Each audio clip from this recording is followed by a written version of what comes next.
Welcome to Tokyo Wave, recorded in a live studio in Harajuku, Japan, with your hosts Aaron and Parker.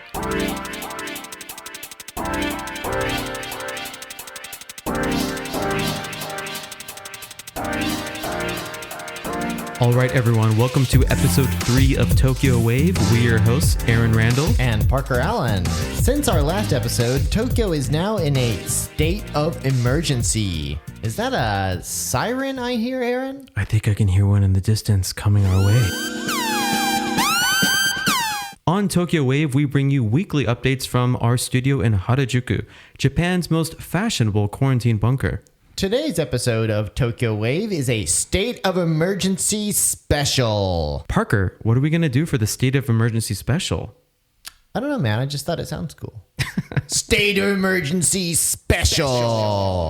On Tokyo Wave, we give you weekly updates straight from our studio in Harajuku. Join us in segments featuring this week's top news, political happenings, business, and absolutely random garbage. Trash. Shut this off right now. All right, so let's get started with This Week in Japan. This Week in Japan. Here are this week's news highlights. Tokyo and 6 other prefectures in Japan enter into national state of emergency. Coronavirus outbreaks expose clusters of idiots at Keio University Hospital and in the Aichi Prefectural Police. A pair of pandas in Hong Kong have mated for the first time in 10 years. Ooh. All right, so first up, this week's top news is Tokyo and 6 other prefectures in Japan have entered into a national state of emergency. So Prime Minister Shinzo Abe has declared this state of emergency for Tokyo, Osaka, and 5 other prefectures through May 8th. So what does that mean? The government has communicated clearly that they do not have authority to enforce a lockdown, as we have seen in other countries, in order to stop the spread of the virus. And really, this current state of emergency is only one level up from the request the Tokyo governor had already made 2 weeks ago, but with some important additions. People in areas subject to the declaration have been asked to stay at home, but it is only a request and not mandatory. In Japan, there will be no such penalties. The emergency order includes requests for essential businesses to stay open, to continue their services. Public transit will not be stopped because it is deemed an essential service.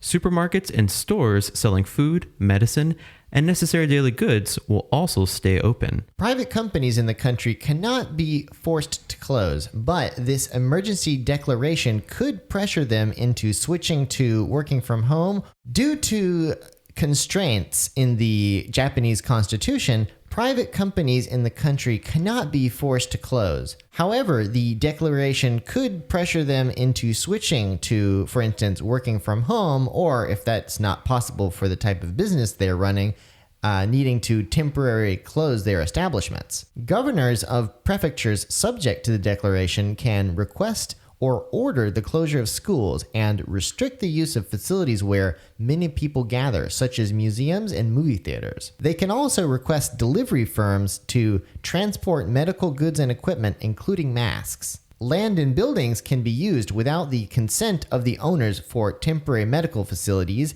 and governors can order the storage of essential goods such as medicine. Those who refuse to comply could be subject to penalties. You're going to jail, boy. Uh-oh. Residents of Tokyo and Osaka have already been asked to stay at home on weekends. The declaration of a state of emergency could encourage more people to refrain from non-essential outings. But it is important to note that under Japan's labor law, employers do have a duty to ensure employees' health. So employers can require employees to wear masks, wash hands, take distance between clients and other staff members, and work on different spaced out time shifts as precautionary measures to avoid the virus. So before meeting a client, you might be required to put on a spacesuit? Yeah, I'm wearing one right now, actually. So on the way to the studio today, of course, because of the severity of the situation, we are now avoiding public transport. So right. I've been only kind of going back and forth between my home and the office to, do very essential things like keep my business open and do this podcast. But in the few outings that I've had this week, I've noticed that this state of emergency has had a dramatic effect on the movement of people.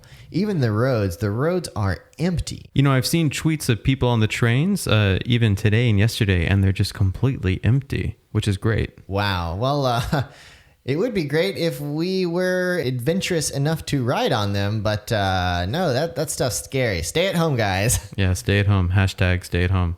But unfortunately, not everyone is complying with the stay-at-home requests that, of course, now in the state of emergency have been crystallized by the national government. But even before that, we have had, several statements by the prime minister and also the governor of Tokyo, Yuriko Koike, for people to avoid unnecessary outings and gatherings involving large numbers of people. Mm-hmm. For the most part, people have been moving towards compliance with this, but unfortunately, moving to our next news item, some people who really should have a better handle on the situation have been a little naughty. Next up, coronavirus outbreaks expose clusters of idiots at Keio University Hospital and in the Aichi Prefectural Police.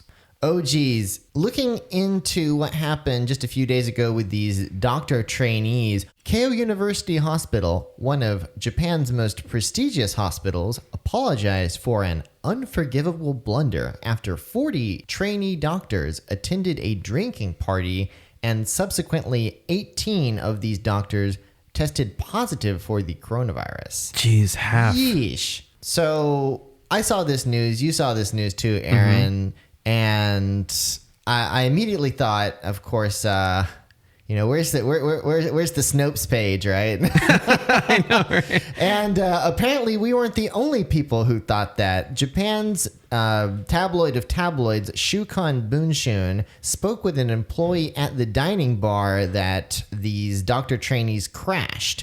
The employee who they spoke to made a statement that sounded something like, "The reservation was under an individual's name for about 40 people. Many other of the reservations that day were canceled, but this one remained. They arrived already quite drunk and noisy, so I thought it was a group of college students." Yeah. Doctors. All doctors. Big hospital. Gosh. You can't make this shit up. I mean, come on, seriously. Bunshun also got some photos of this rager, including photos of a woman feeding a man with a tart held in her hand. By the way, one of the ways that they have confirmed you can get the coronavirus is from hand-to-mouth action. So, excellent work there, doctors. Other photos included 2 men being forced to kiss each other by someone else's hands. We were not able to confirm whose hands they were. And there was another photo of someone laying down sideways on a booth seat with what appeared to be a barf bag in their hands. You know what, though? If this wasn't coronavirus time, these would just all be essentials that you would have a night out drinking in Japan. I mean, it's all good, harmless. Well, maybe not totally harmless, but the fact that, doctor trainees of Keio University Hospital or any hospital for that matter, this is, this might sound surprising to some of our overseas listeners, but this is pretty tame behavior for blasted Tokyo revelers. No, for sure. They do this stuff all the time, but in the middle of a pandemic situation, doctor trainees, that's pretty stupid. They should know better. Keio's on par with maybe Yale or Harvard. Very, very highly esteemed university here in Japan. Which makes it that much more fun to dig into them. Absolutely. Also, apparently, one of the organizers sent the group a Line message in the middle of this debauchery. By the way, for our listeners who aren't familiar, Line is like the WhatsApp of Japan, owned by Yahoo Japan. Yes, that's correct. So the message stated that this time, because there was a corona incident in Keio, 1, do not upload to SNS. That means social media in Japan. 2, do not let anyone at the party know that you are a hospital worker. 3, remember to wash your hands. Thank you. I hope they sent the Baby Shark video after that one with like a stamp. A little stamp with a baby shark on it. You know? Yeah, so the evening began at an izakaya. After the dining bar, they went to karaoke. Bunshun wrote that this bacchanal lasted a total of 10 hours. Wowza. I wonder how many coronas they had. Hospital director Yuko Kitagawa said in a statement, "What happened was an unforgivable blunder on part of our trainee doctors. They sorely lacked the self-awareness necessary for being a doctor." No shit. They should all be kicked out, man. I mean, and that's another kind of interesting tidbit about Japan. The university will apologize, but these doctors might get to keep their jobs. Oh, I'm sure. I'm 100% sure. Yeah, they're all totally fine. Yeah. Well, except for the ones that now have coronavirus. Not totally fine. Well, I hope they get better. And after they do get better, I hope that their colleagues, thoroughly kick their asses because, over 100 people who interacted with these trainees, including the smart ones who didn't go to this stupid party, are now on orders to stay at home and self-isolate for 2 weeks. I'm shaking my head. This is just a WTF moment. This is the kind of thing that everyone is worried about happening, right? Yes. Sometimes when we talk about the worst case scenarios, we don't expect it to actually happen. And yeah, it makes you kind of, a little bit more paranoid about going to the hospital in Tokyo. No, for sure, for sure. Thanks, guys. Well, moving on to people who are worthy of a little bit of criticism, we have to talk about the fuzz, specifically the Aichi Prefectural Police. Currently, over 100 police officers of the Aichi Prefectural Police are now self-isolating at home because they were in close contact with the police force's special Kendo trainee squad. So on March 31st, Kendo practice was canceled completely after the number of staff asking to be allowed to take time off due to ill health shot up to 7 people. So, Aaron, for our listeners who do not know what Kendo is, how would you explain Kendo? You dress up in all black, you put on a face mask, and you fight with a stick. And so Kendo is the traditional martial art of Japanese swordsmanship, which is actually kind of interesting and ironic in a way because it is pretty different from actual swordplay. It's not like fencing. Right. But to, the untrained eye, it is literally what Aaron just explained. People dressed in black beating the living shit out of each other with big bamboo sticks. Yeah, they're big and heavy. Actually, when I was in high school, one of my very smart high school buddies, who probably is a doctor trainee at KU University Hospital now, he actually brought one of these kendo sticks back with him to Tennessee. And because no one actually knew how to, do kendo, what we did is sort of like a batsugame, or what is it, like a what do you call it in English when you do stupid stuff because you're stupid and young? Doctor trainee drinking party?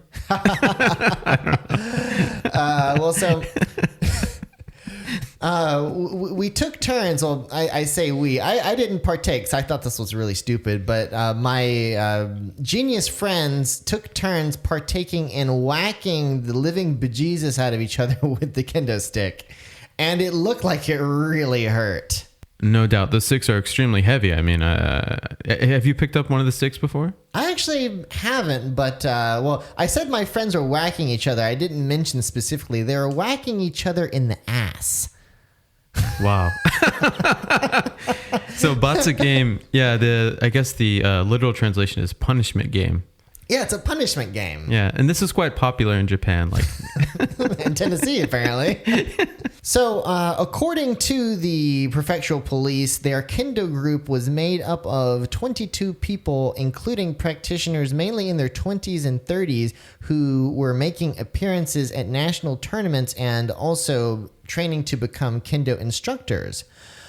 Apparently, this training for kendo forms part of their duties on the job as police officers. So I guess even in the middle of a pandemic, that made it okay to continue with kendo practice. Parker, is this related at all to the fact that some police officers in Japan are holding what looks like a kendo stick? Have you seen these guys? That's actually different. It's just called a bowl. Oh, okay. And bowl is Japanese for stick. Right. Well, yes, but have you seen these guys? I wonder, like, what do they do with the stick, you know? I think they're just waiting for that one, like, epic terrorist to come out of nowhere and go, like, Durka Durka, I kill you all. And they're like, whack, stick. I trained for years for this one moment. Even in the nice, peaceful town in East Tokyo I live in, I see these guys outside with the stick, and I always wonder, what are they doing with this thing? But yeah. They're like alligators, you know? They sit there like they're not going to do anything, and they're just waiting to pounce. Mm-hmm. You just reminded me, Aaron, you know where else the police have that big stick is Narita International Airport. Jeez, at the airport? Why the hell would they need it at the airport? That's where all the terrorists are, those foreign terrorists. You got to get them with the stick. Gosh. In Turkey, they've got AK-47s. In the United States, they have, M4A1s with rocket launchers. And in Japan, we got sticks. Yep. Big sticks. They're made out of hard wood. In response to this incident, a top official at the Aichi Prefectural Police Force commented, "Kendo and judo practice are part of police officers' daily routines. We take this cluster infection very seriously and wish to prevent the further spread of infection beyond the special trainees." Nice story, bro. The prefectural police say that at present, the events surrounding the infections have not had an effect on their ability to work and pursue cases and protect and serve. Sure. Yeah, so this just sounds like another empty apology, huh? Honestly, I think we should drive straight down to Aichi Prefecture and drive like crazy idiots and do donuts because there are no police officers to stop us. And then our last big story is a pair of pandas at an empty zoo in Hong Kong have mated for the first time in 10 years. Perhaps Ying Ying and Lily just needed some privacy. Ocean Park shut down on January 26 as part of Hong Kong's measure to fight the coronavirus, leaving the amusement park and zoo free of its usual throngs of visitors. Michael Booz, executive director in zoological operations and conservation at Ocean Park, said in a statement, "Since Ying Ying and Lily's arrival in Hong Kong in 2007 and attempts at natural mating since 2010, they unfortunately have yet to succeed until this year upon years of trial and learning. The successful natural mating process today is extremely exciting for all of us, as the chance of pregnancy via natural mating is higher than by artificial insemination." It's especially exciting for Mr. Michael Booz. That's a funny name. Maybe he and Dick Pound are friends. It's an inside joke for our regular listeners. Having seen Ying Ying's hormonal levels change, park officials said they were aware that the pandas had entered the brief window in which they might mate. So apparently, pandas only mate for like a few days a year. Right. I've heard about this before. Yeah. Crazy. The more you know. And so they knew by this or last Monday that this might be the peak time for action. And get this, park staff members were standing by for the occasion with cameras, capturing some slightly risque photographs during the event and a romantic-looking cuddle. That's going to be an interesting news section on Pornhub. So Parker, I think we have a link here where we can actually listen. I'm opening it right now.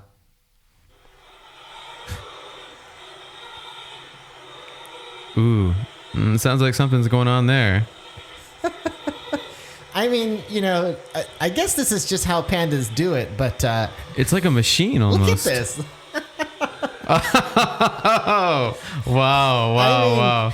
Which one's the male?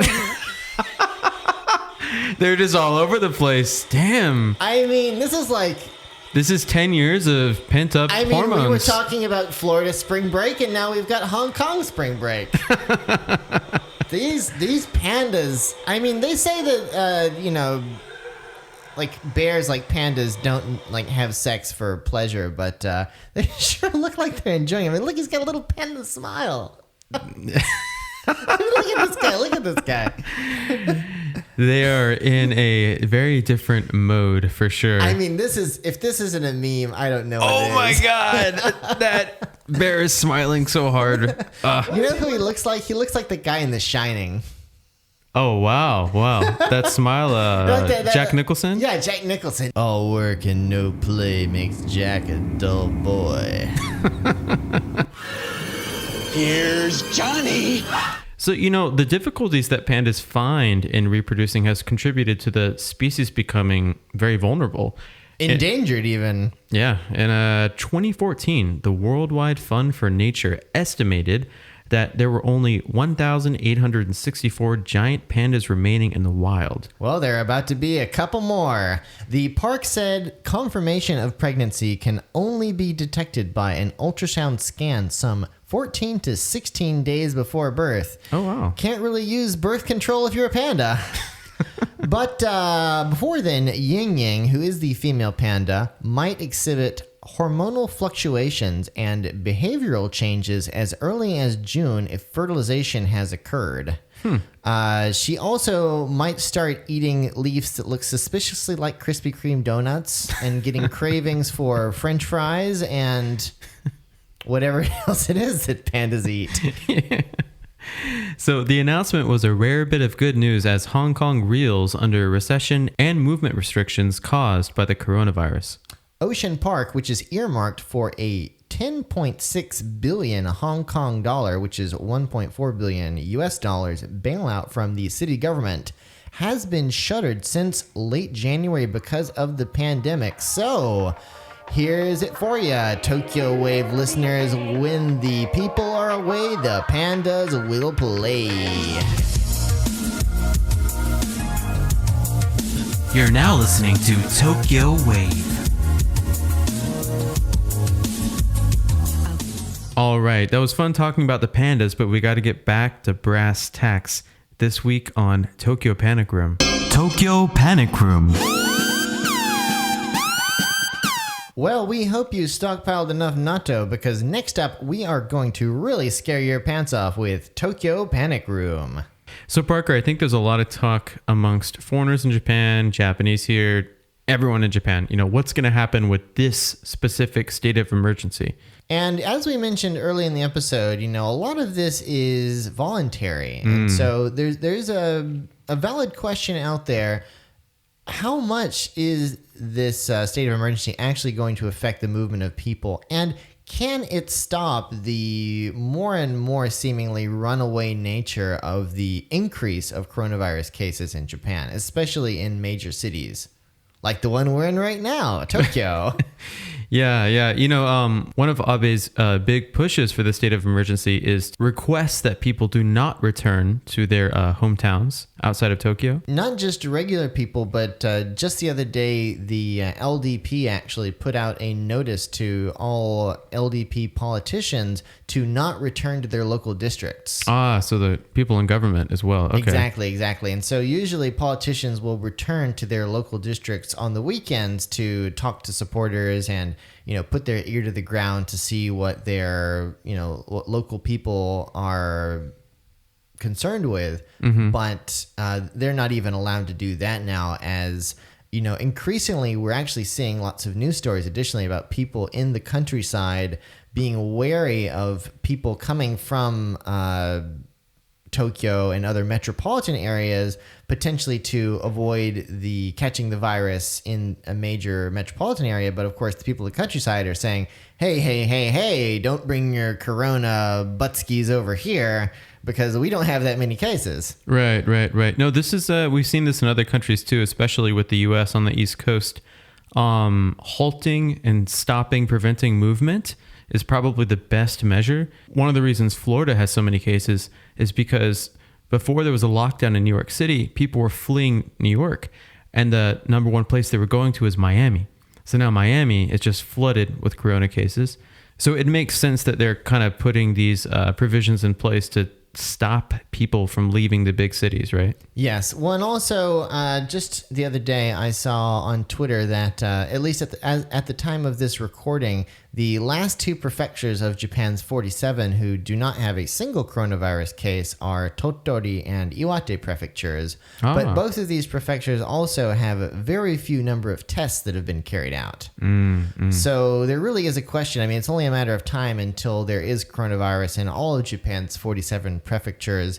And then from there, we get to a much larger problem, which is that, of course, there's limited capacity for taking care of coronavirus patients in metropolitan areas, but there's a lot less capacity for taking care of these patients who need, occasionally respirators and other important medical aids in order to beat the virus in rural areas. Yes. And this gets into even the issue in Japan with having many ghost towns, towns that do not have any local police or even a local hospital. There's many towns in Japan that are just becoming completely deserted due to the population crisis that Japan has. So, this spreading into the countryside to areas that do not have the facilities to house the sick could be very, very serious for Japan. Yes. And, what is the outlook for, the whole COVID-19 situation across the country for the next few weeks? It is really hard to tell right now. Of course, we're already seeing the effects from this state of emergency that was called at the time of this recording earlier this week. And, people are not on the streets in near the numbers that they were. They've closed the department stores. They have additionally, they've closed, this is quite new, they have told all restaurants in Tokyo they must close by 8 p.m. and they must stop serving alcohol by 6 p.m. By 6, wow. Yes, and so essentially Tokyo has instituted day drinking. I have a big grin on my face because we both know, Japan, for those that have not visited Tokyo and don't live here, this is a drinking city. Much like New York, people stay out very late into the night. I mean, it's pretty common for a lot of Japanese workers or people working at Japanese companies, after 6 or 7, you go out with coworkers and start drinking. And then from 8 to 9, you go to another place. 10 to 11, you go to another place. And eventually you're at karaoke. And I mean, it could be, like we were talking about these doctor trainees. I mean, obviously the fact that they went out and had that rager in the middle of this pandemic was, absolutely ridiculous and unacceptable. But I mean, having a 10, 12, 24-hour long rager is not unheard of in this country. No, not at all. Not at all. I mean, and this time of year too, the Hanami season, cherry blossoms. I mean, this is the season of day drinking, where people traditionally go out and they sleep in Yoyogi Park until the morning to save a spot. So that way they'll have a spot to day drink the next day. Yes. And if you're terribly pale like I am, sometimes you'll wake up at 2 p.m. with a terrible sunburn and a raging hangover. Ouch. Yeah. That was a fun college experience. Okay, so panic. I really do think, even though we are seeing, some back and forth, and obviously the tensions are rising here as the ratcheting down of the situation continues around Tokyo and Osaka, and I think probably soon this will end up spreading to Aichi and Kyoto as well, which even though they did not call a state of emergency in those two prefectures, actually both the mayors and the governors of those prefectures have lobbied the government to include them in the state of emergency. Wow. Like, please, Daddy, put me in the state of emergency. We want to be in emergency too. This is honestly, it's pretty good hearing this. One of my biggest criticisms of Japan over the past month has been how slow they've been to act, However, I think the sooner we lock everything down, the sooner this thing will peak and then plateau. We don't want to see Japan fall behind all the other countries globally with the plateau. I mean, because China's already in a recovery period, supposedly, and the U.S., hopefully within the next month or so, will peak and be in a recovery period. We don't want Japan to be in a 1 year, state of emergency because they didn't lock things down and do things properly. Sorry, rest of the developed world. We just really like to go out and drink all day. I mean, there's just nothing we could do about it. We tried really hard. 40 of our most prestigious students. I do think that the state of emergency, calling the state of emergency, was a smart move because it is really ratcheting down the mental situation, really kind of the public psyche that they do need to stay home, and we have to take a breather. We have to, not continue doing things as normal, and we have to really kind of weather this storm, and hopefully we can come out of it without too much collateral damage. Agreed. Yeah, I was really happy that they did this recently.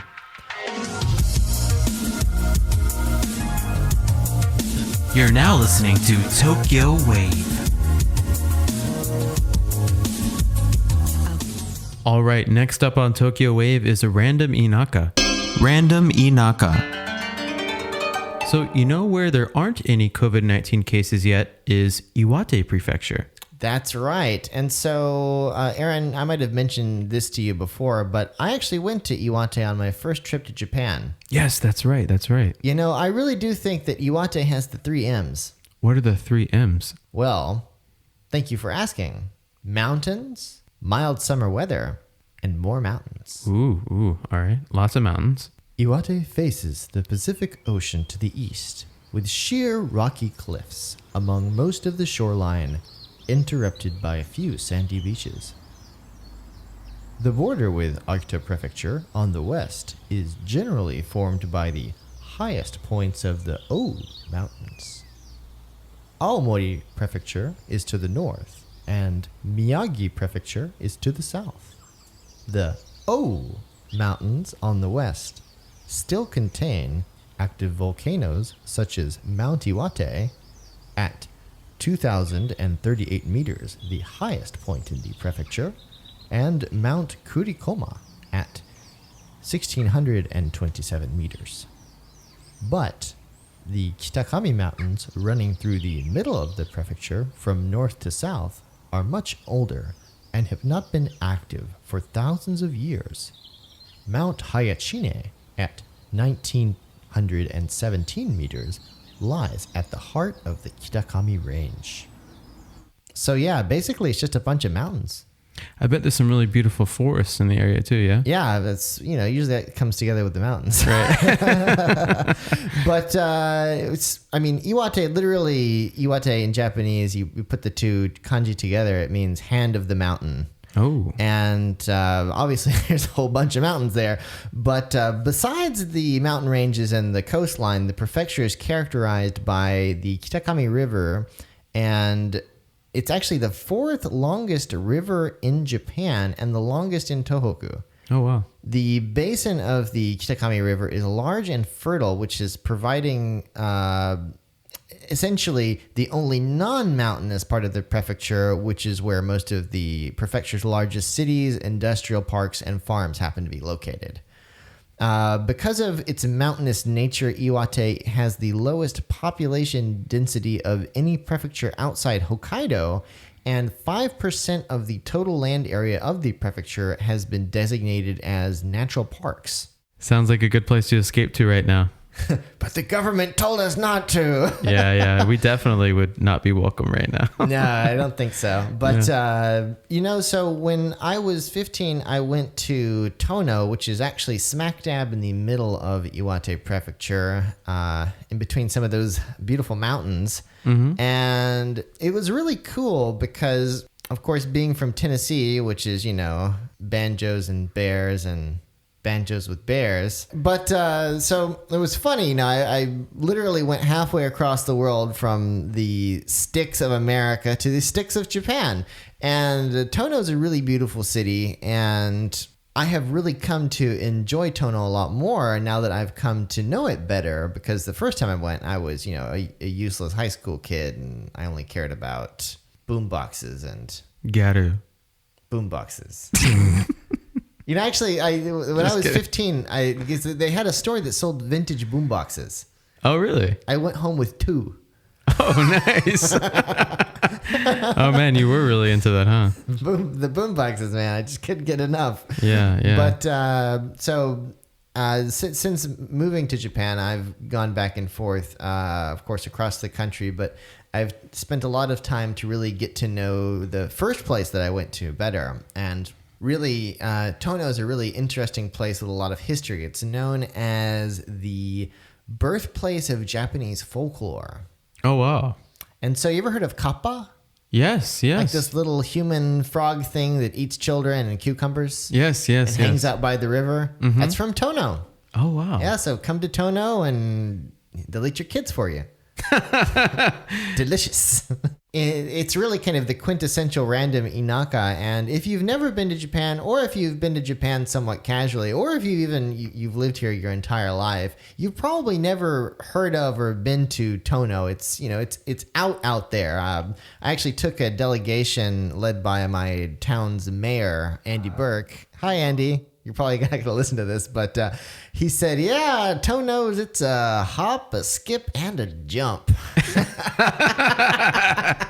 That's a great American way to say it. Yeah, it's really far away. I mean, if you take a train, it's 3.5 hours to Shinhanamaki, the nearest bullet train station. Then from there, it's another hour on the Kamaishi line, which is one of those trains that runs on diesel and has 2 cars. Oh my gosh. Yeah, it goes Wow. left and right, lots of curves. But even by car, if you go there like straight line with no stops, it's 5.5 to 6 hours. Oh, wow. It's pretty far. Quite a trek. But the cool thing about that is because it's so far and it's not a Hokkaido or a Fukuoka where you have a lot of tourism and a lot of, sightseeing and lots of tourists. Mm-hmm. It really feels like you're in old Japan and kind of the real Japan that, all of the other foreigners haven't found yet. Ooh, this is a good concept. The quote unquote real Japan, which I think a lot of people come here in search of and they never find it. Well, that's because they go to Kyoto where it's it's been gone for a few hundred years. Kyoto just has selfie sticks. There are actually some really nice parts of Kyoto, but the tourists can be pretty overbearing. Oh, Yeah. yeah. They're ruthless. And obviously, even though none of you guys can come right now, it's great these days because there are no tourists. They've been kind of sort of banned, actually. One of my friends who was actually traveling in March in Japan, I don't know why he was doing this, but he met a bunch of guys from France and other countries, and they're stuck in Japan now. They can't go back. Well, considering the situation in France, that's a pretty nifty problem to have. Yeah. So they're just traveling around Japan, so... So, random guys from France, go to Tono. Do not bring coronavirus. But they might think you have it anyway. They're probably right. Parker, is Tono the sister city to your city that you're from in Tennessee? That's right. So, actually, in 2017, me and a couple of my crazy friends got together and convinced my hometown, Chattanooga, and Tono to become sister cities. Oh, you influenced it. Well, I mean... we basically just said, please, please, please, please, please, until most of the mayors said, okay, just shut up about it. That's great. And actually, it's funny you said that because in the process to become sister cities, I learned a lot more about Tono, actually trying to figure out all of the details so that I could better explain it to the stakeholders in Chattanooga. Oh. And there's lots of really interesting things. Like, for instance, I mean, this is kind of, fun fact level stuff, but, after the March 11, 2001 earthquake and tsunami disaster, Tono was actually used as the base for volunteer and Japan Self-Defense Force disaster recovery efforts. Oh, wow. So it basically turned into this massive military/volunteer base camp. Mm-hmm. And at one time, there were almost 200,000 people there. Wow. This is a town that usually has 30,000 citizens. Speaking of sister cities, the city that I originally came to in Japan, Urayasu, is sister cities with Orlando, Florida. No way. Well, did you influence that? No. That was I think when they created Tokyo Disneyland here in Urayasu, They initialized Orlando. Consequently, the universities in Urayasu are linked to the ones in Orlando. So that was my whole route for coming to Japan. Really? That's awesome. I had no idea about that. Yep. So I lived next to Disney. So basically, Mickey Mouse brought you to Japan. Mickey Mouse brought me here, and I've lived within a 30-minute radius of Mickey Mouse for probably almost 30 years of my life. Actually, Aaron, he's right behind you right now. Jesus Christ, don't say that. Hi there, Aaron. Give me nightmares. You owe a lot to me. Disney, we love you. Please sponsor us. It's not going to happen. Just one last note about Tono. One interesting and cool thing they have built in recent years is one of the first brew pubs in the region. So if you go to Tono, you can check out Tono Brewing, which was set up actually in 2018 because Tono is actually famous for growing hops. They have these delicious aromatic hops. If you're into IPAs or any kind of flavorful, more kind of full-bodied beer, you probably like hops. But Tono Brewing has all of these, home brewed or locally brewed beers using the local Tono hops, and it's absolutely delicious. Very cool. Very cool. Are the laws there a little bit more lax? Because I know if it's over 1% alcohol, it's really difficult to create your own craft brewery if you're like a local business or something.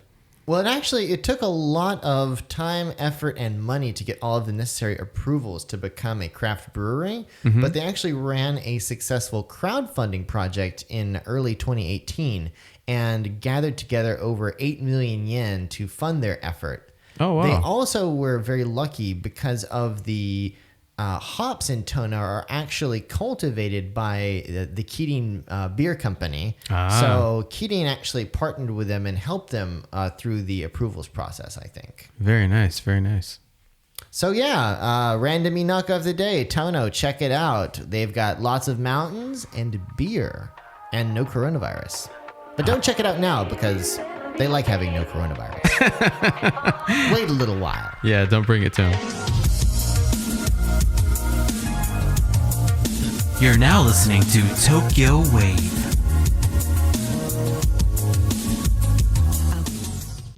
Japanese politics. Wow. So Parker, if we're going to talk about politics this week, I think one of the biggest things to cover is Abe's state of emergency speech.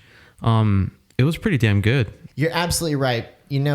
I think Bloomberg reporter Geroyd Reedy said it best on Twitter when he mentioned that Abe channeled his inner FDR and said that the biggest thing we have to fear is fear itself. Abe really, he emphasized that the situation here in Japan is completely different to cities overseas that have already gone into lockdown. But at the same time, he was very cautionary, and he made a very public call for people to not go back to their hometowns in rural areas. And also, like we just mentioned earlier on this podcast, they're putting their money where their mouth is, and even the LDP's politicians are kind of putting a self-ban on travel back to local districts. So the government is taking this very seriously. I think people and commentators have oscillated between calling Japan the happy anomaly and kind of criticizing it for not taking the disaster seriously enough. But if the administration hadn't ratcheted up the rhetoric up until now, they definitely delivered it in full force at this speech. And, the theatrics and the atmospherics were also in full form. The speech was actually done in the largest hall in Prime Minister Abe's official residence, with the seats given to reporters spread out evenly across this massive room. And Abe also seemed to take a page from other world leaders in a break from the usually solo style of Japanese press briefings, also bringing Health Minister Katsunobu Kato, Economic Revitalization Minister and COVID-19 point person Yasutoshi Nishimura, and also a member of this government panel on COVID-19 task force, together with him on stage, also in carefully spaced seats. I mean, I could see the tape on the floor. Yeah. And, he really, I'm looking at the English transcript of the speech, and let me just actually stop myself right there. Another interesting thing about the COVID-19 outbreak and the Japanese government's communication related to it is we really have to applaud the Japanese government. This time they're really taking communications in English far more seriously than they have before. And definitely it is leagues and bounds better than it was in the aftermath of 3/11. You were in Japan during 3/11. I mean, the crisis communications after Fukushima were a mess. Yeah. Nobody knew what the hell was going on here in Japan or outside. I mean, it was terrifying. Yes. And I think Prime Minister Abe remembers that. And luckily, he wasn't the prime minister then. I think he's trying to cement his place in history as not just a long-serving Japanese prime minister, but one who was able to properly handle this extremely divisive global disaster. And, the rhetoric that he used was very intentional, and I think it was very good. Let me just read a couple of passages from his speech here. Right now, the greatest thing we should fear is fear itself. It is still fresh in your memory that false rumors were spreading on social media resulted in a shortage of toilet paper in stores. I am just like all of you in feeling a deep sense of unease at the invisible enemy of the virus. At such times as social media is by nature a tool for deepening bonds between people and giving rise to solidarity in society, I believe that it has tremendous power to reduce societal unease. At the same time, it could also cause panic on the basis of misinformation driven and spread by nothing other than fear. In such cases, it causes enormous harm upon our economy, our society, and our lives that surpasses the risk of the virus itself. And he also did a very good job of kind of bringing back the memories of the triple disaster, which are still, to a certain degree, very fresh in people's memories. Overall, it was a good speech, and I think it shows that the administration is taking this disaster seriously. And I think that the administration has been taking this disaster seriously the whole time. It's just they haven't done a bad job of communicating it, but I mean, obviously, it's difficult to get the public to go from one extreme to the other, from absolute freedom, Japan is fine, the rest of the world's on fire, not our problem, to actually the situation is pretty bad here too, and we basically need to, if not be under lockdown, stay at home voluntarily because it could get really bad. Right. And the government has been very careful to combine these two messages that Japan isn't that bad, so don't panic and don't buy all the damn toilet paper, but also be careful, watch out, don't go out drinking, don't act like, don't carry on with your normal lives, be vigilant, wear your mask, wear both of your masks, wink, and, let's get through this together. So I feel like given that kind of delicate balance, I think the question, in the future, and we won't know this until we see where the numbers go from here, but the question is, what is the right balance of don't be scared and don't be an idiot that the government should be communicating in order to get the public to have the desired effect? Parker, I have to say, I am so glad in this speech that Abe mentioned social media. And not only did he mention it, but he criticized it and how it is a medium for spreading misinformation and raising fear in our society. And in my opinion, a lot of social media platforms are a net negative to society. And it's really funny. One of the reasons we started this podcast, a month and a half ago, 2 months ago, we were joking about how just every news story globally right now, social media is taking it and agitating it to the point where it's complete panic. I mean, that's why we have a section in our podcast called Tokyo Panic Room, because everyone is panicking over everything. And as we've seen in the US with panic buying of toilet paper, We've seen in Japan now, Abe is obviously trying to suppress fear and stop people from going out and hoarding masks, hoarding toilet paper, hoarding things that are essential for our society to go on and for us to live normal lives. It's very eloquent and duly timed the way that he put this into his communication to everyone here in Japan. And really, I think this should silence a lot of the critics of the Japanese government and of Abe and of a lot of the stuff that's been going on, with delayed responses of the Japanese government concerning COVID-19. I think this is probably one of the best messages to come out of Japan, as you said, for a very long time. Yes, I'm not so sure about that silence thing, though. Lots of people who are critical of the administration, of course, were very nice about the speech, but of course they went on to share that meme with 2 masks on Abe's face.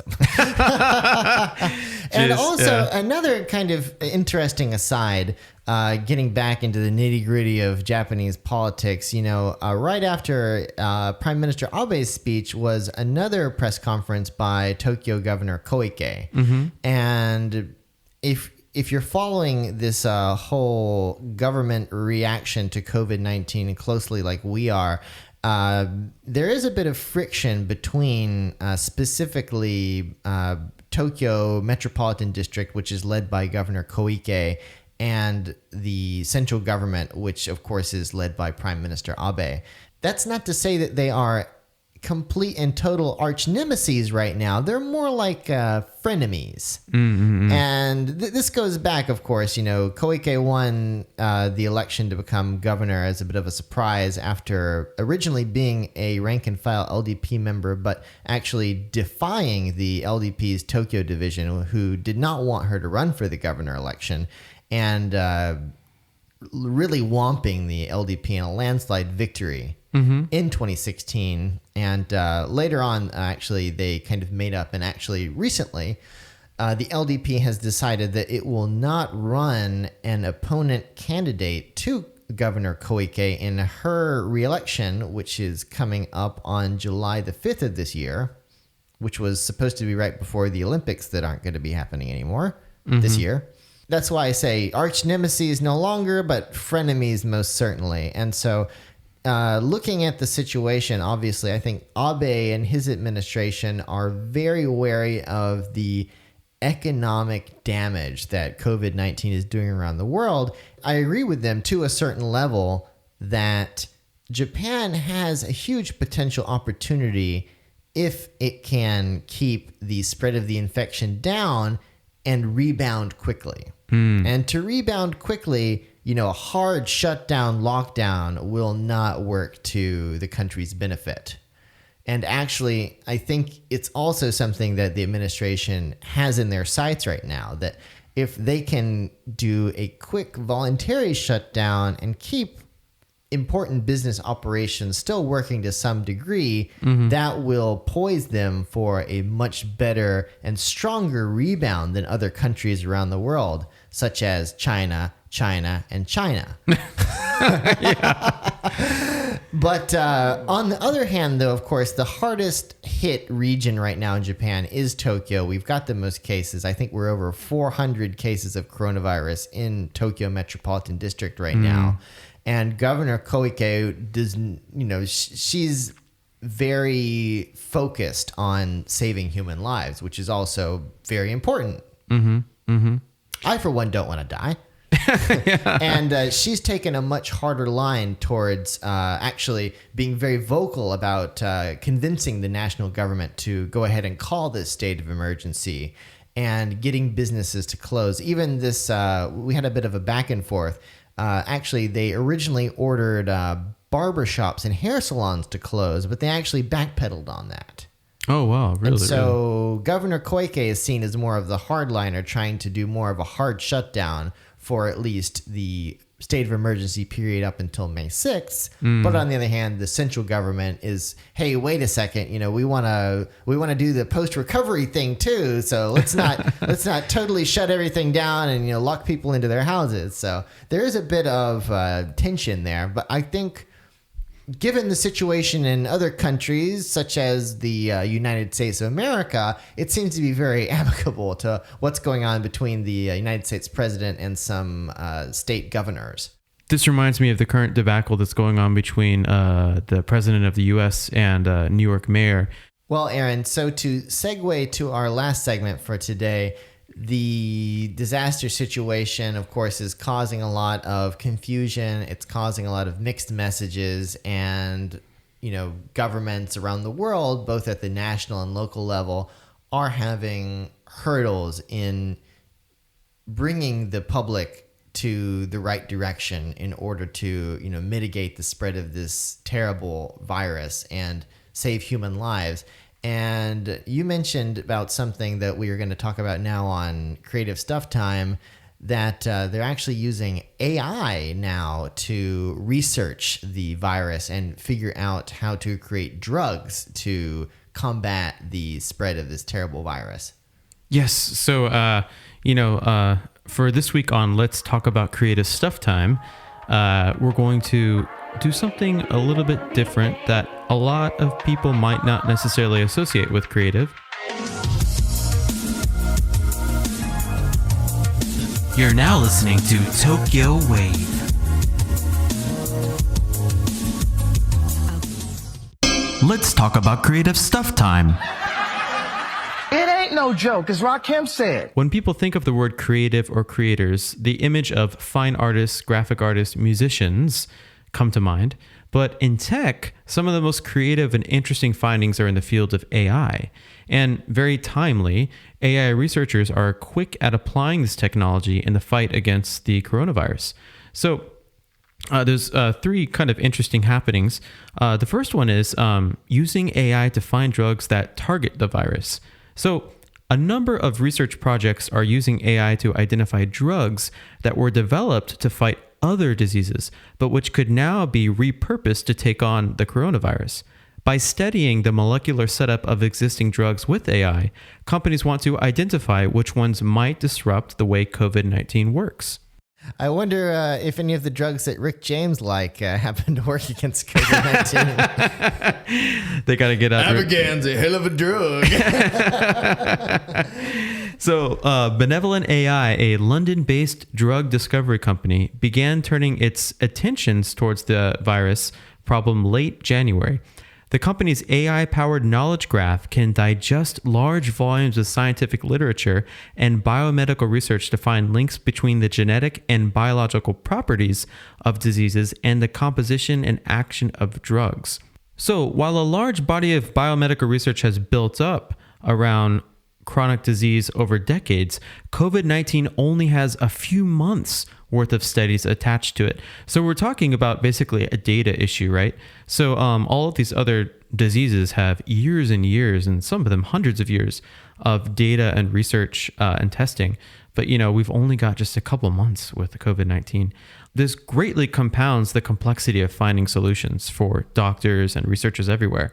But with AI, we can use the information that they have to track down other viruses with similar elements, see how they function, and then work out which drugs could be used to inhibit the virus. It really is terrifying of all of the, pharmaceutical and drug research you see happening around the world that, COVID-19 just kind of came out of nowhere, seemingly. Absolutely. Yeah. They say, this happens every 100 years or so. Those damn bats, right? Bats. Yeah. So actually, we got to get rid of all the bats, Aaron. The bats have to go. Sorry, Batman. No more bat signals. Very seriously, fruit bats. Humans cannot interact with fruit bats. So back to let's talk about creative stuff time. The other really cool thing that they're doing with AI is detecting the outbreak and spread of new diseases via social media.